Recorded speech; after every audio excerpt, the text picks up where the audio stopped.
We're talking quarterbacks here on the Locked On Giants podcast.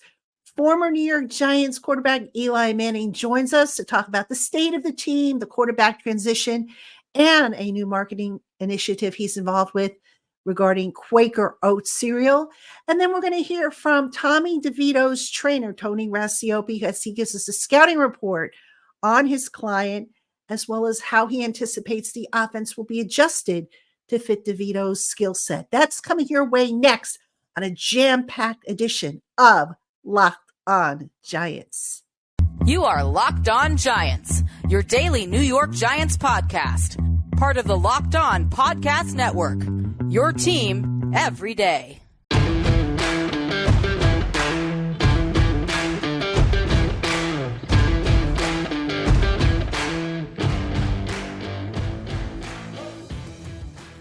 This episode of the Locked On Giants podcast is brought to you by Prize Picks, the easiest and most exciting way to play daily fantasy sports.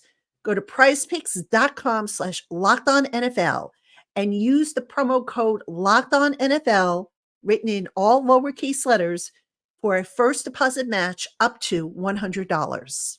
Hello, New York Giant fans, and welcome to another edition of the Locked On Giants podcast, part of the Locked On Podcast family.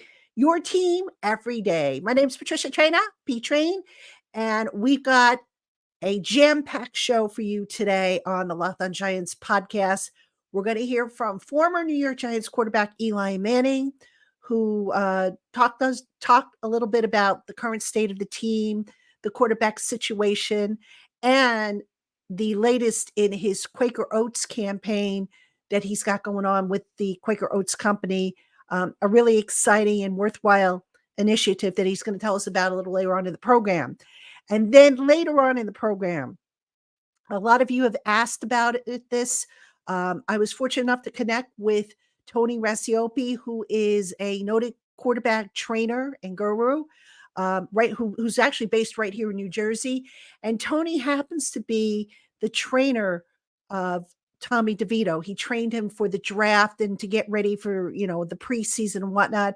So Tony really knows Tommy DeVito's strengths and weaknesses, probably about as well as the Giants coaches themselves do. So I asked him a bunch of questions regarding what we can expect when Tommy DeVito takes over full-time as the starter, and the game plan is tailored to his strengths and weaknesses. So that's coming up a little later on in the program. So happy to have you with us.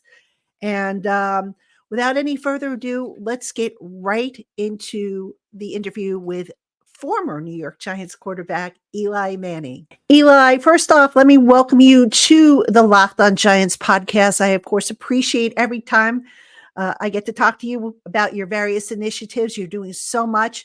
I want to start off by asking you about the Giants and where they're at right now. I mean, look, the Giants, they've had a rough year. And you've had some rough years in your career. And I just want to get your perspective on, you go through a whole week worth of preparation, sacrifice, staying late at the office, lifting weights, watching film, practicing, you name it. You probably have done it to get ready for a football game. And when you do that week after week and you have nothing to show for it, how much would you say that wears on a team? Or is it just basically, an individual player? And, how do you guard against, just saying, you know what, why am I even bothering? I think it's to get that reward from all your preparation. And the only way to feel truly pleased with it is to get the win. And that's the team coming together. And so if they can get some wins, if they can get playing games, get it close in the fourth quarter and get those wins, it can really bring the team close together and get something going, even though it's been a tough year. And I think that's important. Obviously, you got a young quarterback, Tommy DeVito. I think it'll be helpful knowing that he is the starting quarterback this week. The game plan's going to go in around what he can do, what gives them the best chance for him to be successful, ways that have to be creative in getting the ball in the Saquon's hands in space. Defense has obviously got to step up, get turnovers. They don't have to play great team football to get these wins. And you no matter what, you're going to have to go through practice. You're going to have to watch film. You're going to have to prepare and commit. Commit to the team and to everything that goes into the preparation. And the only way to feel great about that is the win, to get that reward with the win. And so I expect them to go out, play hard every Sunday, and compete. And who knows? Hey, this is football, and things happen, and they can rally around this situation and come together and get some wins. Eli, the quarterback is always such a hot topic in New York, and especially with the Giants. You were a hot topic. Daniel Jones is now a hot topic. When you look at Daniel's time here, what has gone right for him and where has it gone wrong, do you think? I think Daniel's done a good job every year of understanding the adjustments he needs to make in his game to get better. He had the turnover situations early on, the fumbles, and he's fixed those. And last year, put it all together. It's been difficult every year, almost, as a new offensive coordinator. It's a new system. It's new players coming in and out. And so that's not easy for a young quarterback to keep making those adjustments. And I think now, hey, we're going to have this staff. We're going to have this team for a while. Unfortunately, this year, Daniel, had to deal with the injuries, and that's just a part of football. And unfortunate part of it, he had the kind of the neck or the stingers going on for a while, and then dealing with the knee injury and going on IR and having to have surgery. So it's been a tough run this year with everything going on. Either he was injured or a lot of guys around him were injured during this season. It just made it tough to compete. They lost a couple of these close games against the Bills and the Jets, and so it's just been one of those years where not much has gone right, where last year a lot was going right, but they were winning those tight games. They were winning those games in the fourth quarter when they might have been down going into the fourth quarter, and they're just not doing that this year. Some games that got away from them too early. But I think Daniel's got the talent. He's got the leadership skills. He's got the drive. He wants to do things. So I expect him to rehab, work hard, and come back ready for next year. Eli, we hear about, the importance of verbal communication, nonverbal communication. You mentioned the offensive line. It's been a revolving door due to injuries and whatnot. How much does that affect a quarterback in terms of, being able to trust where the guys are going to be and knowing that they're going to be in the right spot, or does it not affect them? You got to trust your guys. That's the number one thing. You got to expect them to do their job, to hold up in protection, to know their assignments.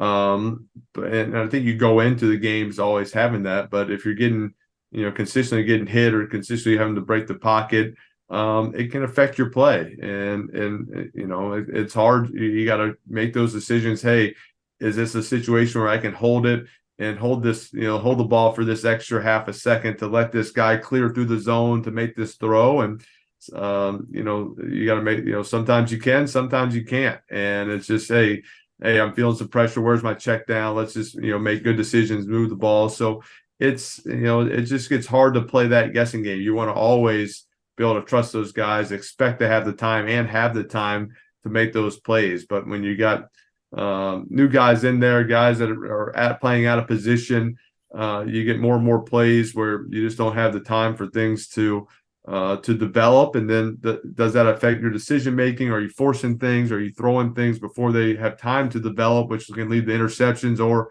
are you holding it, taking sacks, or are you getting the ball out too quickly at times? So it can be difficult to maneuver all those situations. Eli, a couple more football questions, if I may. In retrospect, was the success, do you think, of the Giants last year, in the first year of Joe Shane, Brian Dable's era, a blessing or a curse? I think it's always good to have success. I don't think you ever have success as a curse. I think they, had a good squad, put together a good team.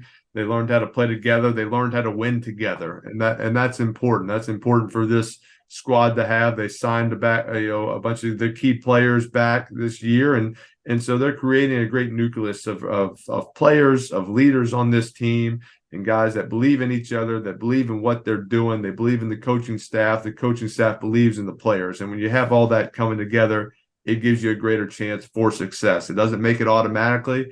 You deal with injuries, you deal with losing close games, and that's just part of football, unfortunately. But I still think they have a great crew, a great staff, great players that are going to, bounce back from this, and if they can stay together, can put some winning teams in playoff teams. And once you make playoffs, who knows what can happen. All right, and Eli, one more question before I get to Quaker Oats. Tommy DeVito is getting his first NFL start this weekend at a stadium you're familiar with, obviously a big time stage. What's the best piece of advice do you think, if he were to come to you and ask you for advice on how to handle such a big stage, what would you tell him?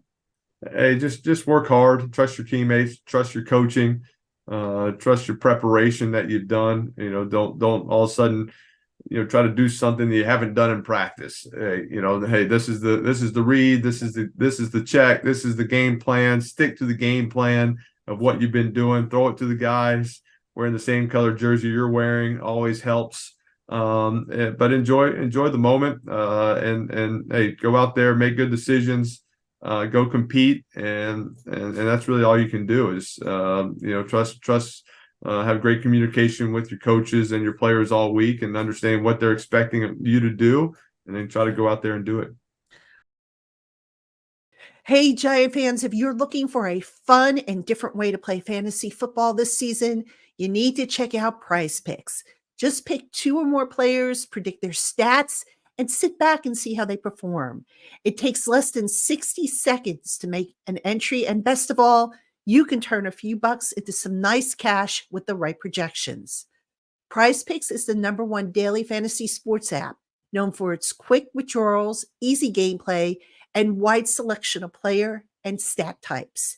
And they offer weekly promotions that can lead to big payouts, like Taco Tuesday, when each Tuesday Prize Picks discounts select player projections up to 25% to provide even more value. So what are you waiting for? Go to prizepicks.com/LockedOnNFL and use the promo code LockedOnNFL, written in all lowercase letters, for a first deposit match up to $100. That's prizepicks.com/LockedOnNFL, and that promo code is LockedOnNFL for your first deposit match up to $100. Prize Picks, daily fantasy sports made easy. Hey, Giant fans, you never know when an unexpected illness is going to strike. Sometimes, due to supply chain issues and other circumstances, getting the medication you need can be tricky in those instances. But thanks to Jace Medical's Jace Case, you don't have to be caught unprepared. Jace Case is a personalized emergency medication kit that contains 5 essential antibiotics that treat the most common and deadly bacterial infections. You can also customize your Jace Case by adding other medications based on your needs, including ED medication. A verified customer had this to say about Jace, quote, "I am thankful for this service. Supply chain issues caused me to cut pills in half to have it. I ordered most of my daily meds with a year's supply. I also ordered antibiotic kits. I feel secure now. Prices are lower than local pharmacies, and I highly recommend this for everyone," end quote. To get your Jace Case, head to jacemedical.com to complete a medical intake form. If warranted, one of their board-certified physicians will reach out to further discuss your specific needs. And once approved, Jace handles everything from issuing the prescriptions to having the medication shipped straight to your door. And now you can save $20 off your Jace Case with the promo code LOCKEDON. Visit jacemedical.com. That's JASE medical.com. And don't forget that promo code LOCKEDON for $20 off your purchase. All right, now, Eli, let's talk about Quaker Oats Pregrain Tour. Excuse me. For those who don't know, Quaker Oats is going to various NFL stadiums. They have different recipes that they develop for each of the team. And Eli, I'm just wondering, have you tried some of the recipes, and do you have a favorite? I'm trying some of them, so it's just still getting the whole Quaker playbook of all the recipes, but there's definitely some good ones in there, and I think that's the whole idea, is to let people know that there's so many different ways you can use Quaker Oats in recipes, getting involved in different ways, and not just your oatmeal that you can have in the morning. It can be made into snacks, dinners, lunches, all sorts of ideas to eat, especially on the tailgate, and that's why really excited to kick off this first ever Quaker Pregrain tour, which is that, as you said, the tailgate that's visiting NFL stadiums and introducing their new digital Quaker playbook, which are the 32 recipes representing all the NFL teams. And this tour will end at the Super Bowl Taste of the NFL, and it'll announce there a $250,000 donation to Quaker's longtime partner, Gen Youth, which is a nonprofit organization helping kids in their wellness and their health. And so it's great to just partner with Quaker and sharing the same values that, the circumstances of life should never be a barrier to good nutrition. And that's what they're doing and spreading this. And so excited about this tour and this tailgate and learning some of these new recipes. Quaker Oats will be at the Giants game on November 27th. And I believe their recipe is a pumpkin cheesecake, which sounds interesting. I'm not a big fan of pumpkin, but I do like cheesecake. But I did see some other recipes that I like in the playbook. But Eli, I've got to ask you one more question. I have to ask you a burning question. So tell me, is the Manning family pantry as fully stocked with Quaker Oats as Seinfeld's pantry was stocked with cereals? It is fully stocked. So it's been a staple in the Manning household for a long time. I've pretty much had oatmeal every single morning for breakfast for the last 15 years. I had it when I was playing for the Giants at the Giants facility, and so it's just part of my routine. My kids eat it in the morning. They usually try to steal mine because I kind of spice it up with my different fruits and everything going on into it. And so it's been important, and I think that's why this partnership has been so special for me, because it is a product that I believe in. I eat, I like, I understand the importance of nutrition and health and eating healthy, and especially getting kids early on learning the importance of nutrition, of eating healthy, and creating those healthy habits. And of course, you can check out a couple of commercials featuring Eli and your two youngest daughters, I believe, right? My two youngest daughters, Caroline and Lucy, and then we did with my dad as well. So we had a great time filming those commercials. All right. Well, we'll have the information in our show notes where you can find more about Quaker Oats Pregrain tour. Eli, always a pleasure. Thank you so much for taking time to speak with us, and all the best to you. And hopefully we see you again soon. This show is sponsored by BetterHelp. Life can sometimes drag us down, leaving us with more questions than answers. Life-changing decisions and events can challenge our coping skills and call our confidence in making decisions into question. BetterHelp can provide you with the guidance you need to become empowered in your decision-making process. BetterHelp is entirely online and is designed to be convenient, flexible, and suited to your schedule. Just fill out a brief questionnaire to get matched with a licensed therapist. And if you find that your assigned therapist turns out not to be a match, you can switch at any time for no additional charge. Let therapy be your map with BetterHelp. Visit betterhelp.com/lockedon today to get 10% off your first month. That's BetterHelp, HELP.com/lockedon. All right, Giant fans, welcome back to the Locked On Giants podcast. I'm your host, Patricia Traina. And before we get to our interview with Tony Racioppi, who's a quarterbacks trainer, he worked with Tommy DeVito, of course, leading up to the draft and during the offseason last year. Just a quick word. For those of you who are watching on YouTube, Tony was not available to do this via video. He was able to call in on his cell phone, and we spoke for about 15, 20 minutes. A lot of interesting stuff was said, so I hope you will enjoy the interview all the same. That's coming up right now. All right, Giant fans, joining me now on the podcast is Tony Racioppi. He is a trainer with Test Football Academy in Martinsville, New Jersey. He is also the man who's been making a lot of NFL quarterbacks. His training has helped a lot of NFL quarterbacks. He has an impressive roster of candidates. And one of the candidates that he has on his roster is Tommy DeVito. So first off, Tony, let's talk about Tommy DeVito. Let's start off with an overall scouting report, what he does well, what he doesn't yet do well, and, in between? Yeah. So, I've known Tommy for a while. He's a Jersey kid. Never worked with him in high school or college.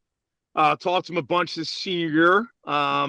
Played at University of Illinois, broke the school record for completion percentage in a season, right around 70%, I think. If I could break his game down, I think he's a very accurate passer, especially, anything under 22 yards. That's where he'll make his game, and I think the Giants do a ton of that. So it was kind of a good fit for him coming out of the draft for what they do offensively. I think he's a better athlete than people think. He ran the 4.5s at his pro day, and I think people have seen that a little bit in the preseason games, and obviously last week when he did plays, he's able to, if things break down, he could extend plays with his legs, whether it's, picking up first downs or obviously he scored in the Giants game, so in the red zone, he's a threat, in the zone read game and the short yardage game.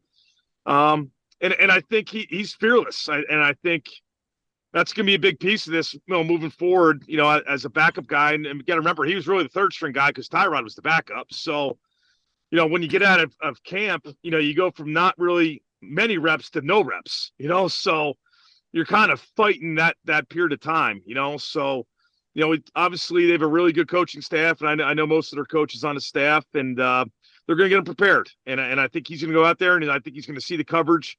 I think he's going to be accurate with the football, and if things break down, extend plays with his feet and make good decisions. What about his personality? Let's talk about that a little bit more, because obviously playing quarterback, as regardless, is a very difficult, task. And now he's going to make his debut down in Dallas on the nationally televised game of the week for Fox, in Jerry's World, which is a huge, production as it is. He equipped to handle that, do you think, from a mental standpoint? I think he's a Jersey kid. I think he's tough. He's been coached tough his entire career. I mean, he played Don Bosco, who's got a fantastic program and great coaches.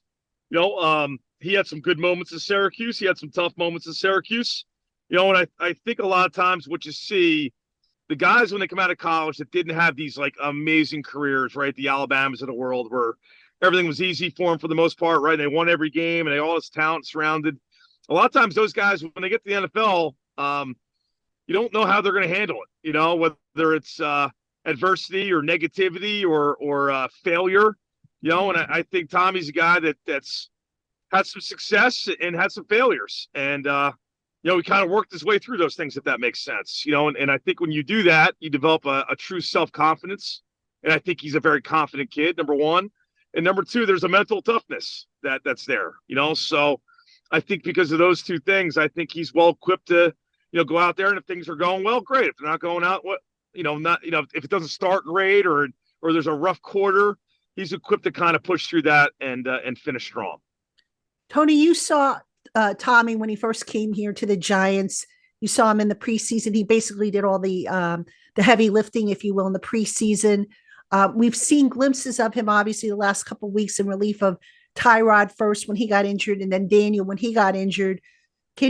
Have you noticed a growth in him from the preseason to now? I think two things. One, you learn the playbook a little better, right? It's just, people understand it's this process of, when you first get there, it's like, okay, what am I doing? I got to learn my jobs first, like what's the drop here? How many steps am I taking? Then it's the offense's job. Like what's all 11 guys doing? What's the pass concept here? What's the progression? And then the last piece is what's the defense doing?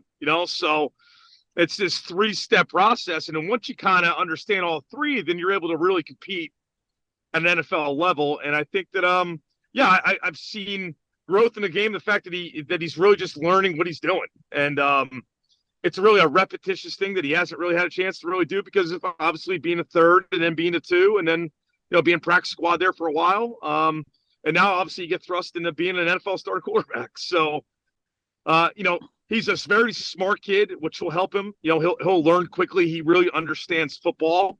If you sit down with him, if you sat down with him, like a lot of NFL teams did in the draft process, he understands football. Like you can put concepts in and teach him what's going on and he'll pick it up. So I'm excited for him. I think he's going to go out there and he's going to compete his butt off. And like I said, he's a mentally tough kid. If things are going well, great. If they're not, then he'll battle through it. Can have his being on the practice squad, obviously the job of the practice squad quarterback is to run the scout team. So you're running different offenses that, that the team might face that particular week. How much of an advantage do you think that is for him? I would say, honestly, the only advantages is that you're going against the defense and the starters, right? So that's another piece of this too. Kind of answer your question before, Patricia, is that, high school we think is fast until you get to college. And then once you get to college, you're like, oh my God, the windows are so much tighter and these guys are that much faster.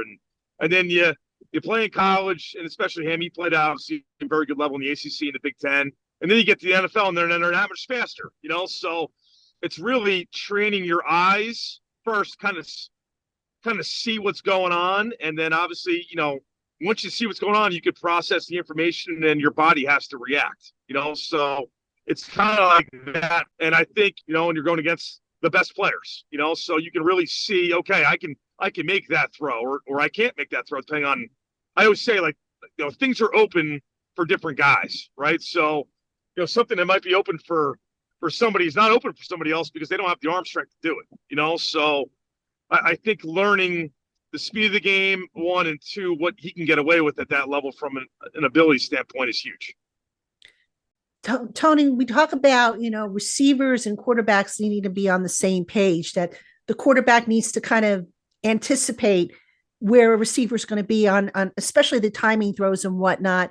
Since, this is really Tommy's first full week working with receivers that maybe he didn't work with necessarily every snap in practice, is there a way other than obviously reps to expedite that nonverbal communication, so to speak? It's really just, there's your answer, Patricia. Reps. It's how does this guy like to? I always say receivers have mannerisms, right? And they have indicators of when they're going to break, and they're all different. And it's just kind of understanding. I would say with receivers, it's three things that we read on a receiver, right? First is the depth of the route. Second is the angle of the break, and the third thing is the speed of the receiver. So. Two of those three things that, the depth of the route, yeah, that's a playbook thing. But the other two things are based on that guy, and they're all a little different. So it's really going to be how fast he can kind of catch up to, on speed outs. How does this guy run this? On comebacks, how does this guy run this? On deep balls, what's his speed look like? Do I have time to hold the safety with my eyes and get the ball there? Do I have to rush my feet a little faster because this guy's a 4-4 guy? Is he a tall guy? Do I throw a jump ball to him? Maybe I throw a little more touch. These are all things that he kind of has to either learn it in practice, or sometimes, honestly, you're going through a game. You're kind of learning it through the course of the game. Brian Dable said that, after Daniel's injury and they decided to go with Tommy as their starter, that he met with him. Kafka met with him, Mike Kafka, the offensive coordinator, Shea Tierney. They all sat down with him. And they asked him, okay, what do you like to run? What don't you like? So on that note, Tony, how do you anticipate the offense being tweaked to suit Tommy's strengths as opposed to what they were maybe running with Daniel as the quarterback? Sure. Great question. And listen, that's really good coaching. It's, you want to know what the quarterback is comfortable with. And I appreciate those guys doing that, because sometimes in that profession, it's here's my offense, here are my plays, and you better run them right. So it's getting a feel for what the quarterback likes. And like I said, I think Tommy likes to get the ball out quickly, which is a good thing. I think Tommy likes to get his feet set quickly and throw stuff under 22 yards. And again, I'm not trying to cap the fact that he can't throw a deep ball, but he does a really good job of processing information, see the coverage, throw to the open guy on time. And that's his game. That's his strength. And I think that's a good strength to have, so I could see a lot of RPO stuff, especially early in the game, if they play man-to-man against us, if things break down, he's able to kind of take off and pick up first downs. I think that's something to see too, early in the game, 3rd and 7, obviously a lot of man-to-man in the NFL, maybe seeing a cover 1 or 2 man. If he's able to kind of take off and get first downs, that sometimes that stops people from playing man because of that. And then obviously makes things a little bit easier for him as far as zone coverage and moving linebackers with his eyes, so I'm excited for what he can bring to the table. Now, last week, Tony, in a full half of play, he was under duress a lot. He also, there were Yes. times when it looked like maybe he wasn't trusting his eyes because he was still trying to develop a feel for the game as it went along. That being said, how does he respond to the pressure when his protection breaks down? And, is that an asset to his game? I think so. I think, the problem with not playing a ton is two things. One, obviously, the speed of the game, right, between your guys and the defense. And the second thing is the pocket, and that's something that, as a quarterback coach, I can't really simulate right in the offseason. We can work it and drill it, and I got really good drills, I think, for that. But it's not the same as, 4 NFL defensive linemen coming at the guy, so it's, even in practice, right? Those guys know they're not live, so, they'll drop in the pocket and they'll sit in there and, guys get near them and maybe tag them or run by them. When it's Sunday, it's live, and there's a different intensity in the pocket. So it's just kind of getting used to the speed of the game, getting used to the game plan, and then obviously getting a feel for the pocket and kind of sliding around, wasting time. If things break down, take off and get first downs. In terms of, where you would like to see him continue growing, obviously he'll tell you, I want to grow every place. I want to get better in every facet of the game.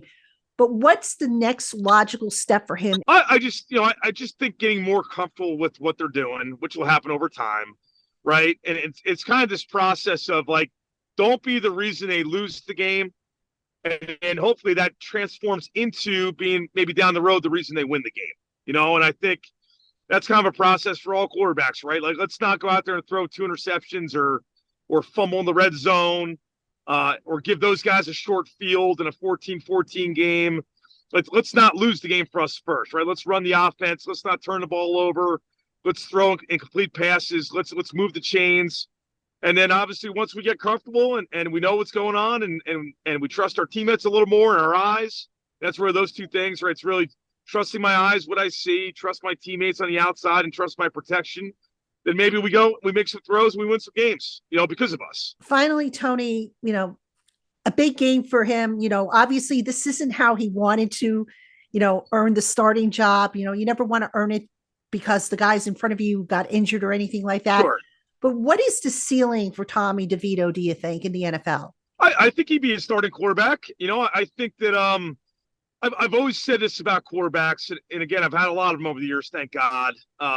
It's really the 3 Ps in the situation they're in, right? And that's the the personnel around them first. The first P, the second P will be the protection that they have, and then the third P is the play caller, the scheme, the decision maker. So if you look at most quarterback situations, if they have all 3 things, as long as I do my job, I'll be pretty consistent and successful. If those pieces are kind of lacking, it's going to be really hard to be a consistent player. So I'm just hoping that the guys around him can make some plays for him and he gets some time up front. And obviously, I have a ton of respect for the coaching staff with the Giants, and I've gotten to know those guys over the years.